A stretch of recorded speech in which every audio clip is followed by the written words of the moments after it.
What's going on, nerds? Mark here, back with a new tech video, and today we have a special surprise of the Void, well, not much of a surprise actually, because you know the video title, but the Void Wireless V2 Corsair headset is here. Just want to say thank you, Corsair, for sending out such a legendary headset, or at least so I've heard it's legendary. This headset, I guess, was popular for various reasons, but it's back with a V2 version, hopefully better than the first one, but we are going to be supporting everything but Xbox on this model, and it's got like all the fun stuff, low latency, 2.4 gigahertz wireless or Bluetooth, long-lasting 65-hour battery, and Dolby Atmos is on this one, so now that Dolby Atmos is kind of popular, Corsair had to make a new version of the Void. Anyway, let's get this box open and then we'll jump to the review. Oh no, I ripped the box. I hate ripping the box. All right, we got it. Unboxing experience, here we go. Cardboard. The box feels pretty nice actually, it's smooth. First look, let's see, hopefully nothing falls out. We're good at the bottom. Empty. And we're gonna rip out this headset first time. This thing is in my way. Before we get to the headset, make sure we got everything in the box. Everything's fully out. Okay, first thing came out. Wireless dongle, standard Corsair size, big USB stick. And you got the manual or whatever this is on the ground. We got the warranty guide, whatever this is on the ground. It's like the charge wire is gonna be tiny. I mean, they're preaching 65-hour battery life. So, I mean, why need a long play and charge cable, but still, look at this thing, this is tiny. They really don't want you to charge and play this thing. It's a nice cable though, very silky smooth, just like the box. Got this nice rubber color matched band. Just wish it was longer. That's what she said. The moment we've all been waiting for. Time to take this plastic off. Oh, okay. Okay. There it is, the Void V2.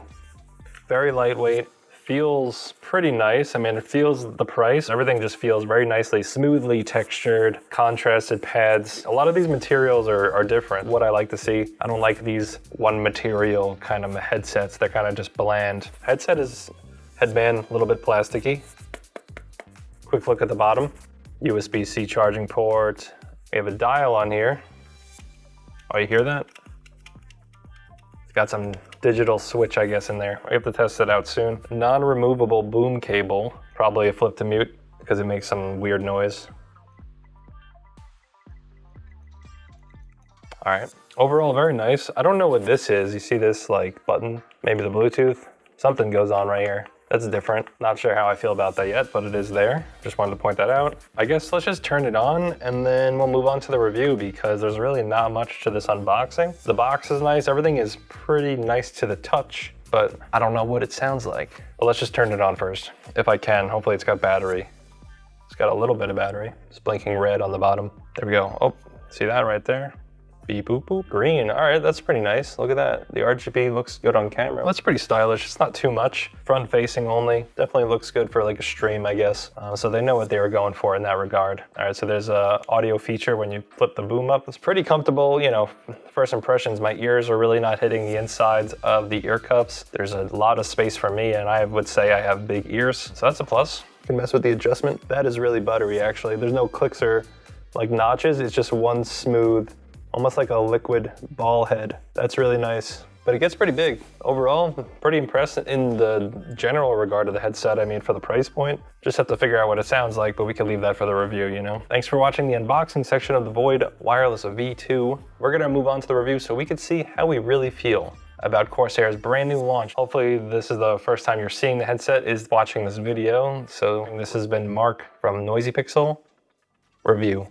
Corsair has changed its product aesthetic in the last few renditions, such as new packaging, color, and overall hardware design. In the heat of modernizing their look and feel, Corsair thought it was a great time to revamp and release a new version of their most popular headset, the Void Wireless V2, this time with Bluetooth, Dolby Atmos, and more. At a launch price of $119.99, similar to the original Void released in 2015, this set of cans offers a competitive build for most consumer gamers. First and foremost, the Void Wireless V2 is a plastic-first headset. It does keep the headset lighter, but generally, it's nice to see a few metal or metallic features to help contrast. Speaking of contrast, this design choice keeps the Void very light, weighing in at 303 grams, and the smooth meshy fabric ear cups aren't weighing much either. The same ear cup padding fabric is also used on the headband, and it works works well here too, not putting too much pressure on the top of my head. The headset's pressure points mostly wind up on the temples or side of your head, or at least that's what it feels like to me, as the Void V2 seems to grab your head instead of resting on it. It didn't create a significant discomfort over prolonged use sessions, nor did the Void V2 overall, but it is clear that the Void V2 is a very rigid headset. The headband extension system is unique with a buttery notchless design. The ovular frame shape and thickness provide a rigid yet fluid grip on your preferred headband size. Hopefully this notchless system, which runs on liquid, doesn't fade over time. This configuration isn't perfect, as the Void V2's headband is not very flexible and is easily breakable. More specs regarding build quality: the drivers are 50mm neodymium for all the audio nerds, but we'll discuss audio fidelity later. These large drivers also leave ample space inside the ear cup for my large ears, with no sign of my cartilage touching the inside padding, which is a plus. Side note, the Void V2 can fold the ears flat, another plus. In terms of in and out peripheral buttons or features on the body of the Void Wireless V2, there is one USB-C port for charging, not changing settings, as that system relies entirely on the wireless dongle, which was actually a bit strange of an experience. We will return to ICUE and integration, but seeing the lack of PC control over a direct USB connection was upsetting. The Void also has a media button and power button on the left plastic ear cup exterior. This design was unique, but the firm plastic buttons could be a turn-off to some, and I also found the media button rather obnoxious to control. The button is unfavorable in terms of tactile feel and has a loud plastic sound that can be directly heard while wearing the headset. The volume dial, although not entirely a wheel, is a digital push and retract system that works well on both PC and mobile, but the digital delay on the wheel to the phone is slow enough to be very irritating to be accurate. Also, the headset's volume is not independent of the Windows system. I would have liked to see a wheel here instead of an imposter button, but in practice the hardware works fluidly and provides a more preferable experience than the Void's multimedia button. The indicator light beside the USB port was simple, bright, responsive, and helpful. Green is for connection and battery life, red is for lack of connection and low battery, and blue is for Bluetooth feature, which is nested in the multimedia button by holding down for 3 seconds. Bluetooth feature is new for the Void headset line, keeping this hardware competitive and modern, but remember, this is not a true hybrid like the Corsair Virtuoso. You can only hear one source at a time, but you can certainly connect to your dongle and phone simultaneously. Using the Void Wireless V2's power button with a simple tap, you can switch over to your Bluetooth output, or after a few seconds of no dongle connection, it will switch on its own, and it was very responsive. Overall, I am somewhat spoiled by the true dual output featured on the Corsair Virtuoso, but it's still nice to have the multi-connect feature for a headset that is close to $100, especially due to the substantial battery life strength on the Void V2.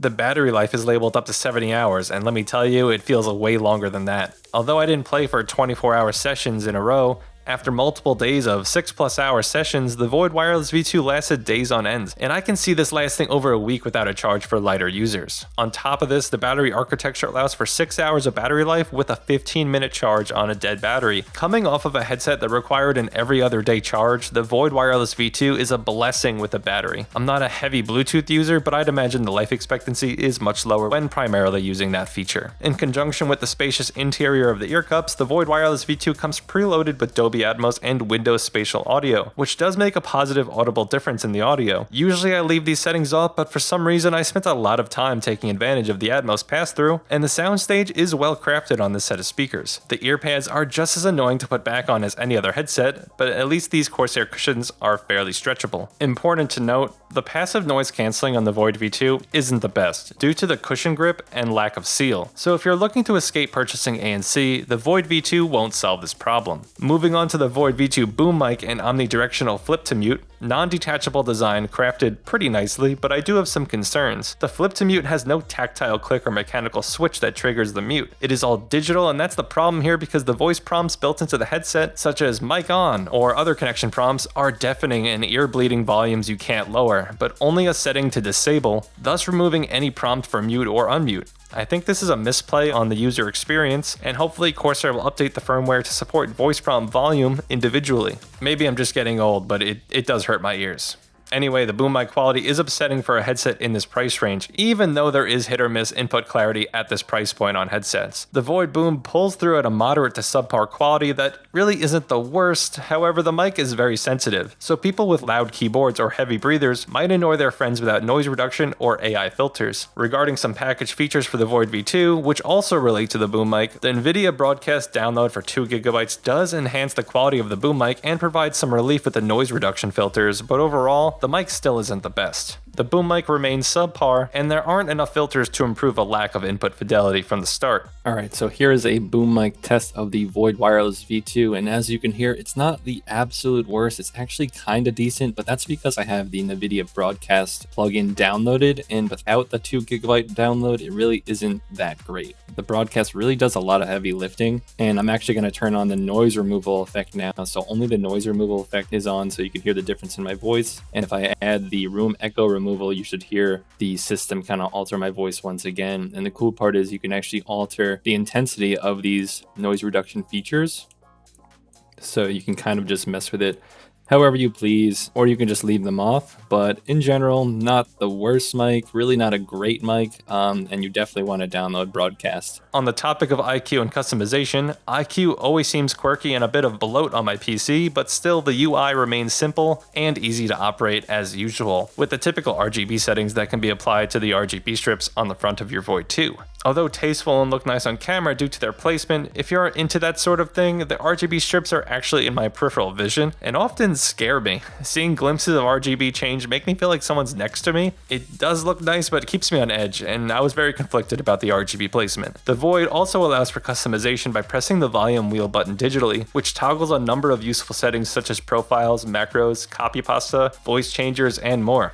It's actually a very convenient take on customization, and I've seen Corsair nest features like this and appreciate them every time. Lastly, on ICUE enhancements, the custom EQ remains a top reason why Corsair headsets remain very competitive. I love the ability to change my sound tone based on your own listening preferences right in the branded software. And although I appreciate brands owning their own style of sound and audio tone, it's nice when you have the option to rearrange the frequencies to your liking, and Corsair understands this. As a side note, there are sliders for side tone and input gain, which also make the Void 2 a more user-friendly set of speakers. And the side tone works relatively well. It's kind of all or nothing, but it's nice to have. It doesn't really work too well at 0%, and it's pretty much going to be at 100% all the time. Now, there is general compression tone on Spotify or other services. Although it is noteworthy, the sound's bass response and overall power over Bluetooth for the Void V2 were still rather impressive. Sometimes Bluetooth transmission and lossy feedback go hand in hand. The waveform and clarity sound relatively pristine, or as it would direct from the source, and I was pleasantly surprised by the focus on Bluetooth performance in this product.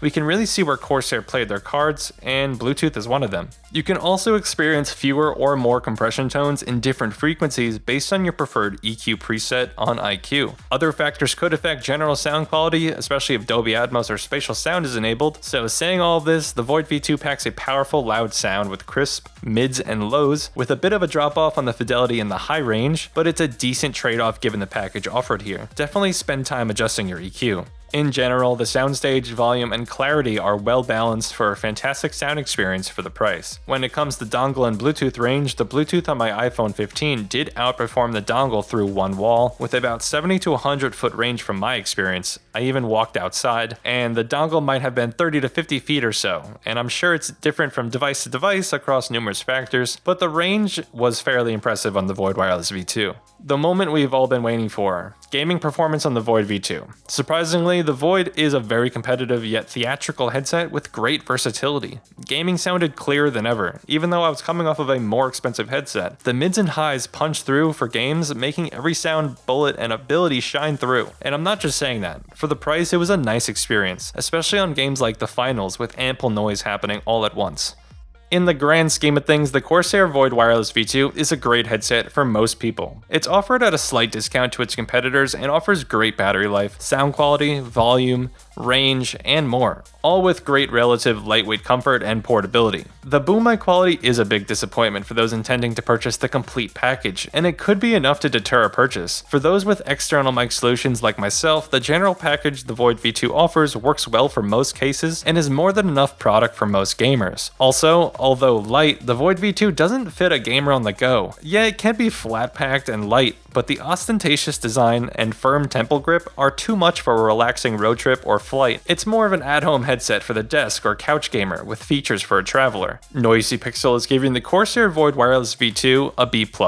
I wanted to rate it higher, but the boom mic, the grip on my head, and other small factors hit me down some notches. I loved everything else really. Thanks for watching. Noisy Pixel is a group of gamers who work hard to deliver news, reviews, previews, and more. Please subscribe to keep up with all of our future content, and don't forget to check out our monthly original magazine on Patreon at patreon.com/noisypixel. See you on the next one, nerds.